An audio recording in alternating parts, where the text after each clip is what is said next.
बिस्मिल्लाहिर्रहमानिर्रहीम। अस्सलाम वालेकुम वरहमतुल्लाहि वबरकातुहू। मैं अपने सुनने वालों को इकरा इस्लामिक स्टोरीज़ में खुशामदीद कहती हूँ और उम्मीद करती हूँ आप सब खैर व आफियत से होंगे। मैं आपको बताने जा रही हूँ हज़रत जाफ़र बिन अबी तालिब रज़ियल्लाहु ताला अन्हु की शहादत। रसूलुल्लाह सल्लल्लाहु अलैहि वसल्लम ने ये इंतहाई अफसोसनाक बल्कि अलमनाक वाक़या पेश आने पर यह फ़ैसला फरमाया कि अब रूमियों के खिलाफ तादीबी कार्रवाई ज़रूरी हो चुकी है। चुनाचे 3000 अफराद पर मुश्तमिल एक लश्कर सल्तनत रूम की जानिब रवाना किया गया। आप सल्लल्लाहु अलैहि वसल्लम ने इस लश्कर का सिपा सलार अपने जलीलुल कदर सहाबी ज़माना कब्ल अज़ बासत में अपने मुँह बोले बेटे और अपने आज़ाद करदा गुलाम हज़रत ज़ैद बिन हारिसा रज़ियल्लाहु ताला अन्हो को मुकर्रर फरमाया और ये वसीयत फरमाई कि ज़ैद के बाद सिपा सलारी के फ़राइज़ जाफ़र बिन अबी तालिब रज़ियल्लाहु ताला अन्हा इंजाम देंगे। उनके बाद अब्दुल्ला बिन रवाहा जो कि अंसार मदीना से थे अंजाम देंगे और उनके बाद तुम बाहम मुशावरत के बाद किसी को अपना सिपा सलार मुंतखब कर लेना। गोया रसूलुल्लाह सल्लल्लाहु अलैहि वसल्लम को मन जानिब अल्लाह खबर दे दी गई थी कि इस मौका पर ये तीनों हजरात एक के बाद दीगरे शहीद हो जाएंगे और फिर ये लश्कर हज़रत ज़ैद बिन हारिसा रज़ियल्लाहु ताला अन्हु की ज़ेरे क़यादत मदीना मुनव्वरा से सुए मंजिल रवां दवां हो गया।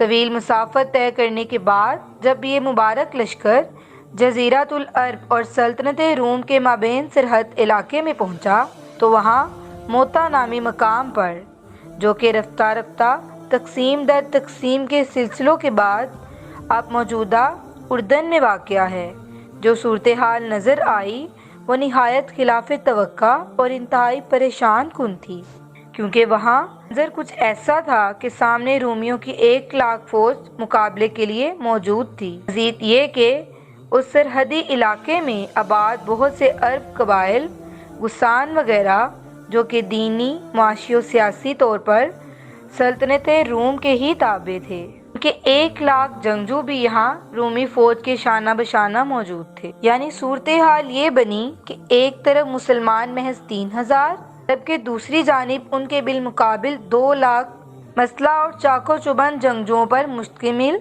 बहुत बड़ा लश्कर जरार। खिलाफ तवक्का सूरत हाल की वजह से मुसलमान कुछ तरद्दुद का शिकार हो गए। 2 रोज़ तक बाहम मुशावरत का सिलसिला चलता रहा।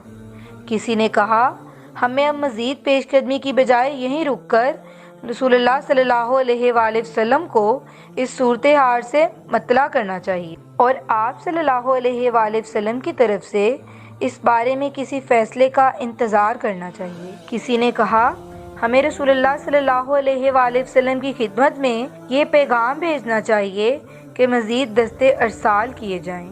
इसी दौरान हज़रत अब्दुल्ला बिन रवाहा रज़ियल्लाहु ताला अन्हो ने फैसला कुन अंदाज में मशवरा देते हुए कहा हमारे लिए नाकामी का कोई सवाल ही नहीं है, हमारे सामने तो दोनों ही सूरतों में कामयाबी ही कामयाबी है, या शहादत या फतह, लिहाजा इस तमाम तरद्दुद की क्या ज़रूरत है। चुनाचे सभी ने इस मशवरे को कबूल किया और उस पर अमल करते हुए दुश्मन की जानिब पेशकदमी शुरू की। फ्रीकैन में कोई तवाज़न ही नहीं था। एक तरफ फ़कत 3000 मुसलमान और वो भी घर से बेघर, वतन से बहुत दूर, यहाँ दुश्मन की सरजमीन पर, जबकि दूसरी जानिब 2 लाख जंगजू खुद अपनी ही सरजमीन पर और अपने ही इलाके में, मगर उसके बावजूद दोनों जानिब से निहायत ज़ोरदार यलगार हुई। ज़ैद बिन हारिसा रज़ियल्लाहु ताला अन्हो निहायत बेजिगरी के साथ लड़ते हुए शहीद हो गए। तब रसूलुल्लाह सल्लल्लाहु अलैहि वसल्लम के हुक्म के मुताबिक हज़रत हो गए। तब रसूलुल्लाह सल्लल्लाहु अलैहि वसल्लम के हुक्म के मुताबिक हज़रत जाफ़र बिन अबी तालिब रज़ियल्लाहु ताला अन्हो ने क़यादत संभाली। बेमिसाल शजाअत व बहादुरी का मुज़ाहिरा करते हुए दुश्मन की सफ़ों को चीरते हुए दूर तक चले गए। आखिर एक मौका ऐसा आया कि वो अपने घोड़े से नीचे उतरे और पैदल ही मुसलसल मर्दाना वार लड़ते रहे, हत्ता कि इस दौरान इनका एक बाजू कटकर जिस्म से अलग हो गया, फिर दूसरा बाजू भी कटकर अलग हो गया, लेकिन उसके बावजूद आखिरी सांस तक मुसलसल साबित कदम रहे और फिर बिल आखिर اللہ کے دین کی سربلندی کی خاطر لڑتے ہوئے موتا کے میدان میں شہید ہو گئے۔ وہ وقت شہادت ان کی عمر 41 سال تھی۔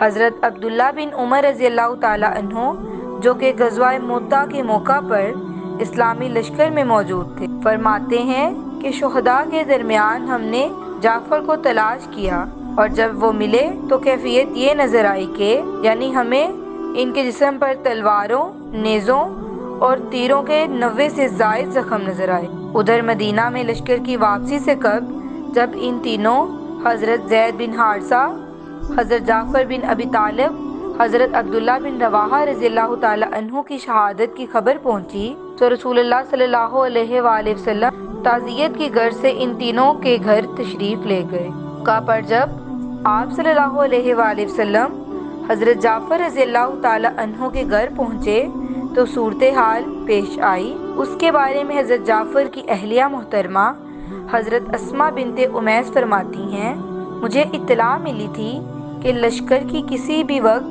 مدینہ کی طرف واپسی متوقع ہے، لہٰذا میں جعفر کے استقبال کے لیے تیاریوں میں مشغول تھی۔ ایک روز میں گھر میں صفائی ستھرائی کر رہی تھی کہ اس دوران غیر متوقع طور پر رسول اللہ صلی اللہ علیہ وآلہ وسلم ہمارے گھر تشریف لائے۔ اس وقت آپ صلی اللہ علیہ وآلہ وسلم کے چہرے پر انتہائی غم اور اداسی کے آثار تھے، اس کی وجہ سے میں بہت زیادہ سہم گئی اور بڑی پریشانی کا شکار ہو گئی، لیکن میں نے اس خوف کی وجہ سے آپ صلی اللہ علیہ وآلہ وسلم سے کچھ پوچھا نہیں کہ کہیں ایسا نہ ہو کہ میرے پوچھنے پر آپ صلی اللہ علیہ وآلہ وسلم مجھے جعفر کے بارے میں کوئی ایسی خبر سنا دیں جسے سننے کی مجھ میں ہمت اور سکت ہی نہ ہو۔ آپ صلی اللہ علیہ وآلہ وسلم اسی طرح کچھ دیر خاموش بیٹھے رہے اور پھر آپ صلی اللہ علیہ وآلہ وسلم نے میری طرف متوجہ ہوتے ہوئے فرمایا، اسماء، جعفر کے بچوں کو ذرا میرے پاس لاؤ۔ میں نے بچوں کو آواز دی،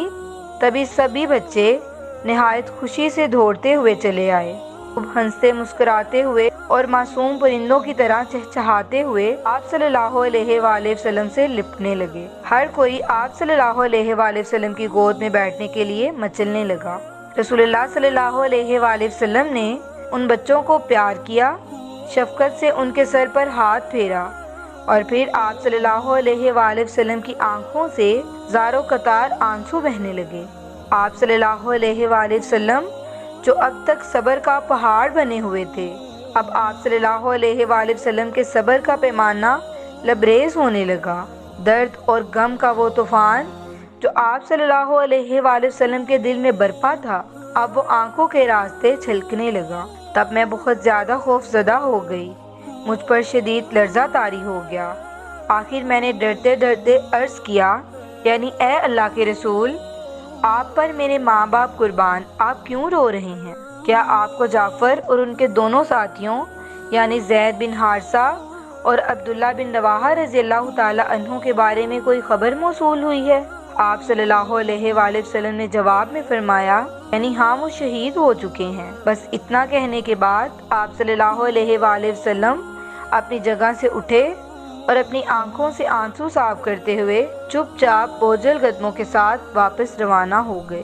یہ ہے اس عظیم انسان کی پاکیزہ داستان، وہ عظیم انسان جس کے تصور سے ہی دل اس کے لیے عقیدت و محبت کے جذبات سے لبریز ہونے لگتا ہے، وہ عظیم انسان جس کا نام سرفروشوں کی داستان میں ہمیشہ نمایاں رہے گا۔ وہ نام ہے جعفر بن ابی طالب رضی اللہ تعالی عنہ۔ اللہ تعالیٰ جنت الفردوس میں ان کے درجات بلند فرمائے۔